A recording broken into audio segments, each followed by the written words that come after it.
जब कंस मारा गया तो उसके ससुर को बहुत दुख हुआ। कंस का ससुर जरासंध।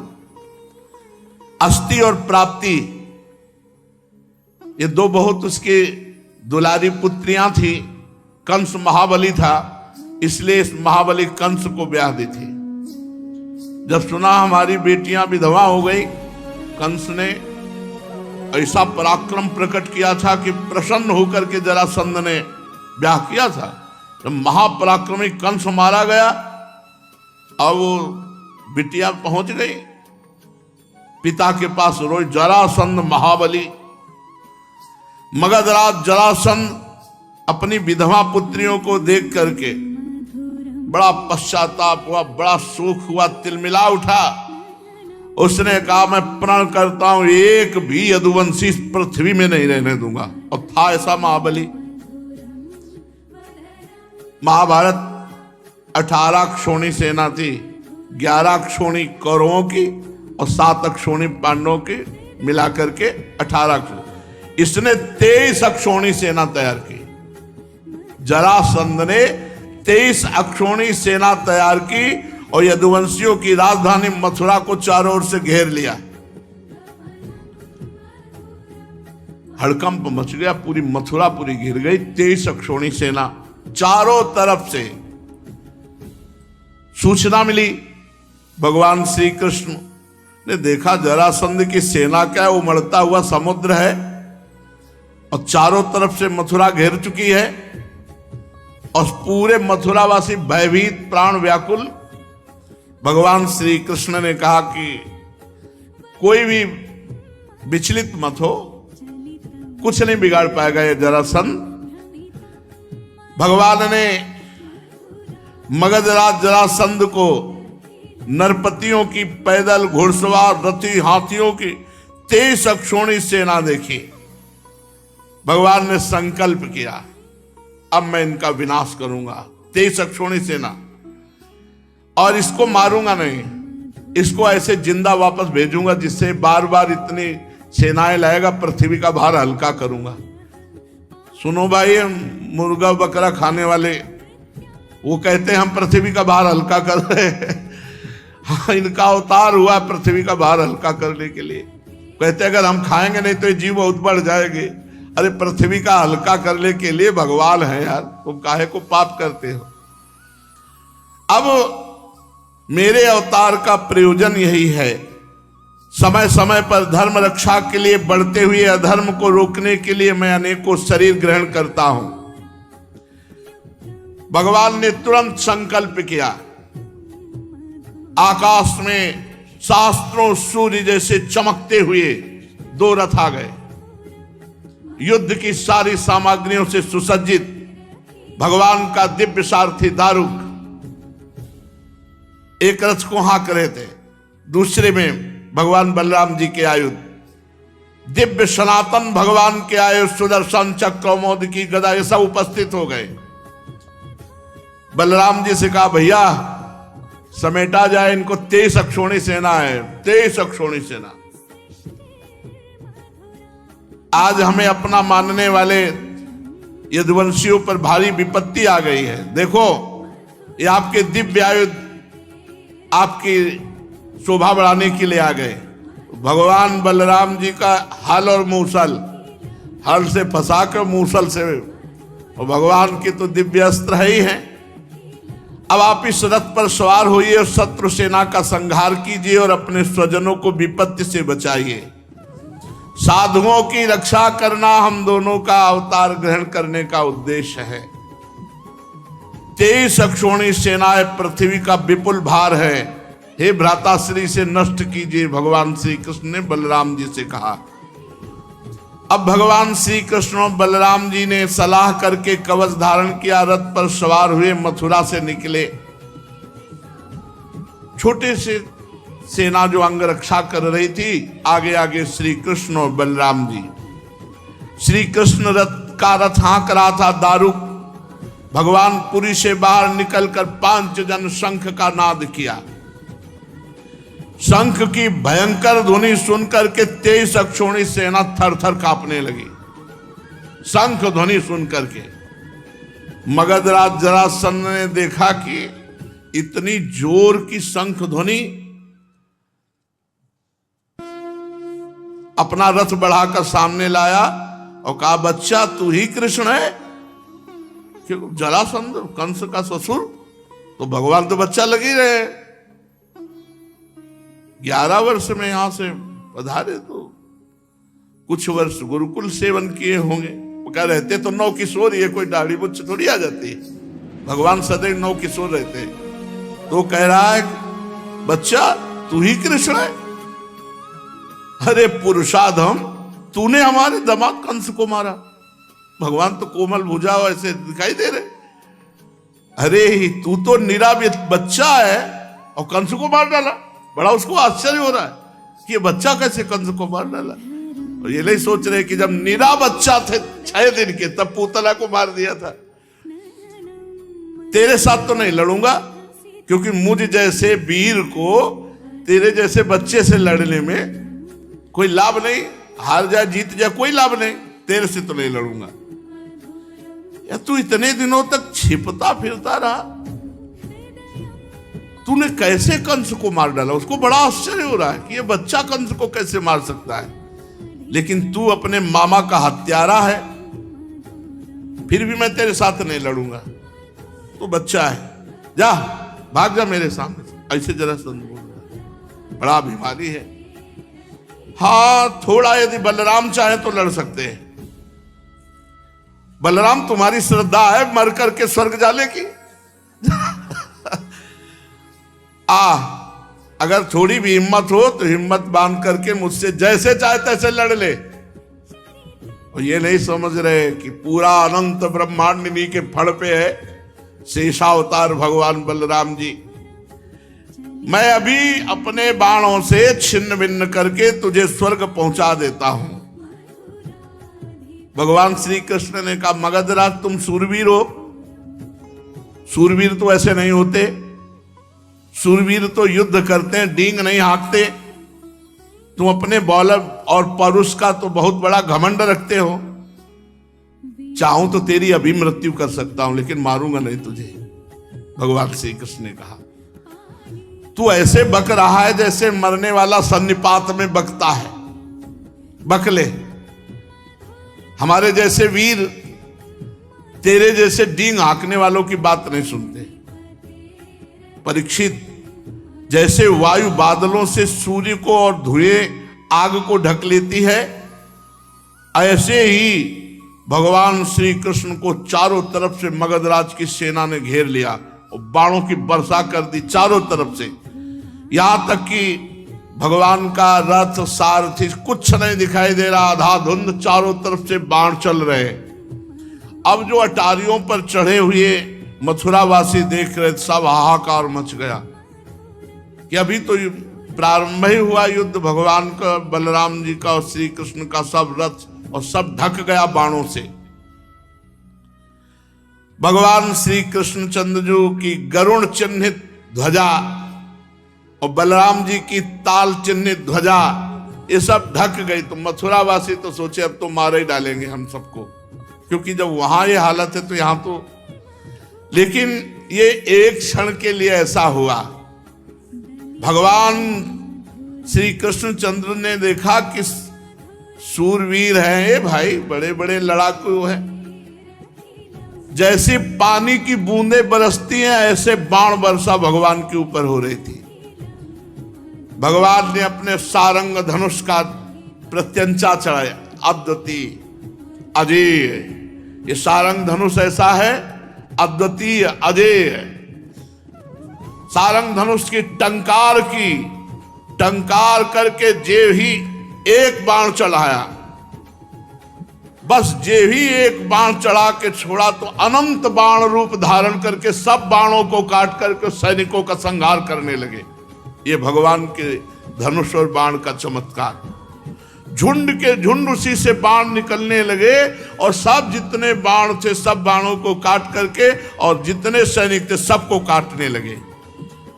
भगवान बड़ी फुर्ती से अलाप चक्र की तरह घूमकर चारों तरफ बाण संधान। हाथी, घोड़े, रथ, पैदल, चतुरंगनी सेना का संहार होने लगा। भगवान के बाणों से हाथियों के सर कट गए और मरकर गिरने लगे। बाणों की बौछार से घोड़े, मनुष्य, जो सबको, पैदल सेना की बाहें, जांग, सिर अलग अलग कटकर गिरने लगे। अमित तेजस्वी भगवान बलराम जी ने हल और मूसल संभाला। हजार हजार, 10-10 हजार ऐसे हल में फंसा कर एक ही मूसल में राधे श्याम कर देते। अब भगवान बलराम जी का बल, अरे पूरी पृथ्वी ब्रह्मांडों को सरसों की दाने की तरह अपने फण में धारण किए हुए है। बड़े बड़े दिग्गज बलशाली हाथियों को मूसलों की मार से सब नष्ट कर दिया। अब वहां भयानक पहाड़ लग गए। 23 अक्षोणी सेना, जरासंध की वो सेना समुद्र के समान दुर्गम, भयावह, बड़ी कठिनाई से जीतने योग्य थी। थोड़े ही समय में भगवान श्री कृष्ण उधर छोड़ दिया सुदर्शन चक्र, साफ करता चला जा रहा है गर्दने, चाहे हाथी हो, चाहे घोड़ा हो, चाहे मनुष्य हो। कुछ ही समय में 23 अक्षोणी सेना का विनाश कर दिया। सारे जगत के स्वामी भगवान श्री कृष्ण के लिए तो खिलवाड़ है। वो संकल्प करे तो अनंत ब्रह्मांड एक सेकंड में नष्ट हो जाए। खेल खेल में तीनों लोकों की उत्पत्ति, स्थिति और संहार करने वाले प्रभु हैं। उनके लिए कोई बड़ी बात है? शत्रुओं की सेना का बात की बात में सत्यानाश कर दिया। जब जरासंध की सारी सेना मारी गई, रथ टूट गया, पैदल उतर के खड़ा हो गया, शरीर में केवल प्राण बाकी रहे, बलराम जी के हल में फंसा हुआ। बलराम जी ने मूसल संभाला, भगवान श्री कृष्ण का मारना नहीं, इसे छोड़ दो।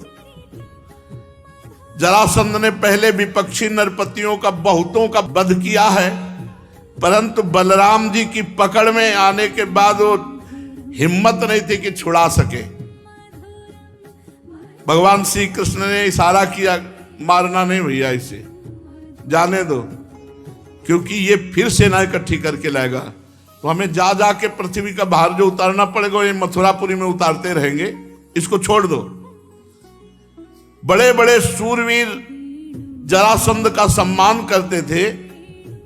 अब उसको बड़ी लज्जा आई कि जब जिसे मैं पुरुषाधम कृष्ण कह रहा था, बच्चा कह रहा था, उन्होंने जीवन दान दिया कि जा, इतने बड़े महावीर को मुझे दीन की बात छोड़ दिया। अब उस घोर तपस्या करने लगा। तो नरपतियों ने आकर के राजाओं ने समझाया कि महाराज, यदुवंशियों में रखा क्या है, आप उनके लिए तपस्या क्यों करते हो? अभी तो हम लोग हैं ना, चलो फिर युद्ध किया जाए और इस बार जरूर विजय प्राप्त होगी। तुम्हें तपस्या में समय नष्ट नहीं करना चाहिए। उस समय मगधराज जरासंध की सारी सेना मारी जा चुकी थी।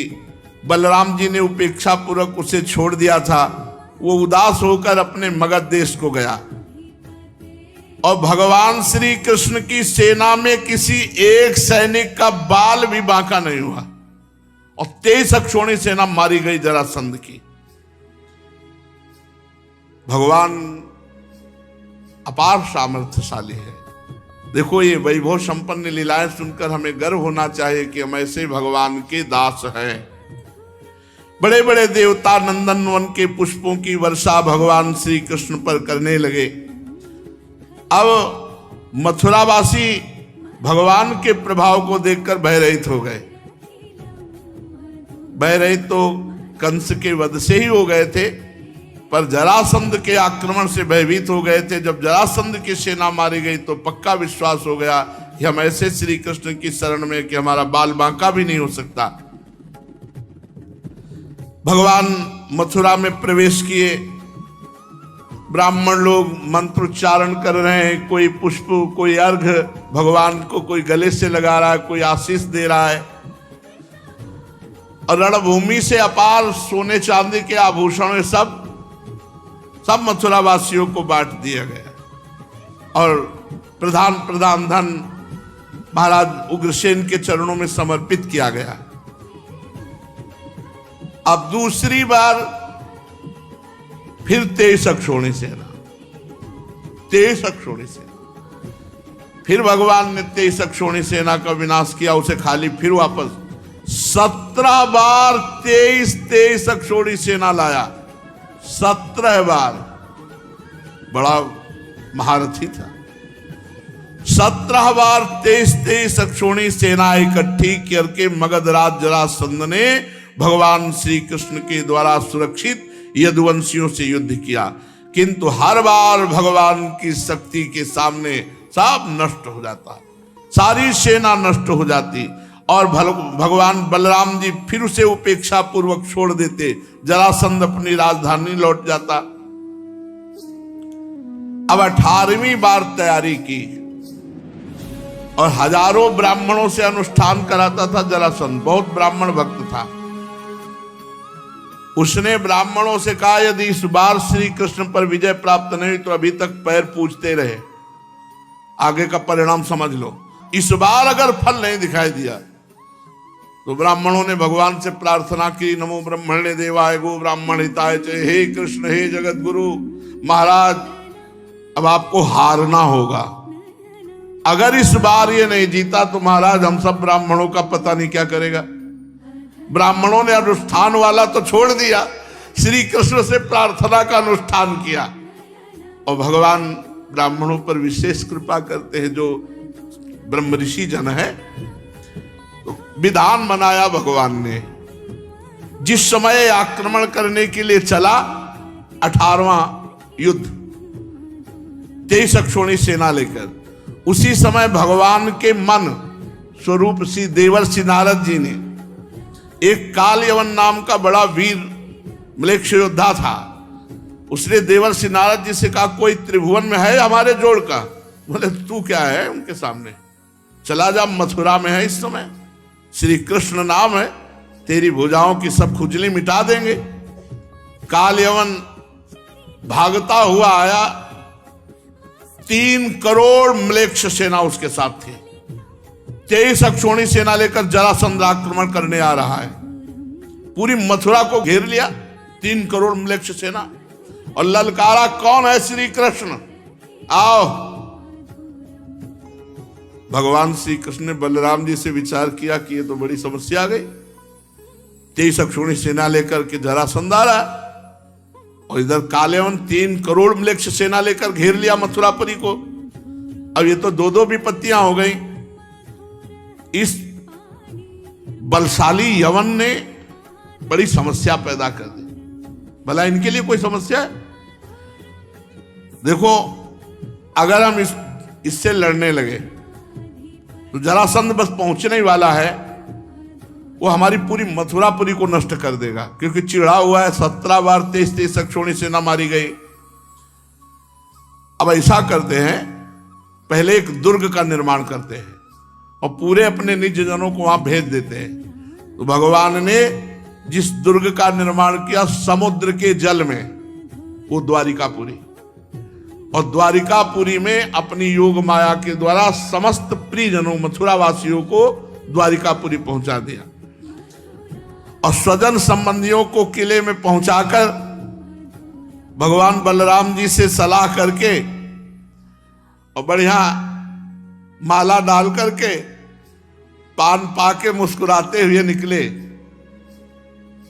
नारद जी ने बताया था, 4 भुजा, श्याम रंग पीतांबर धारण किए हुए, मोर पंख का मुकुट धारण किए हुए उसने देखा काल यवन ने, यही श्री कृष्ण। वे श्री कृष्ण, भगवान भागे।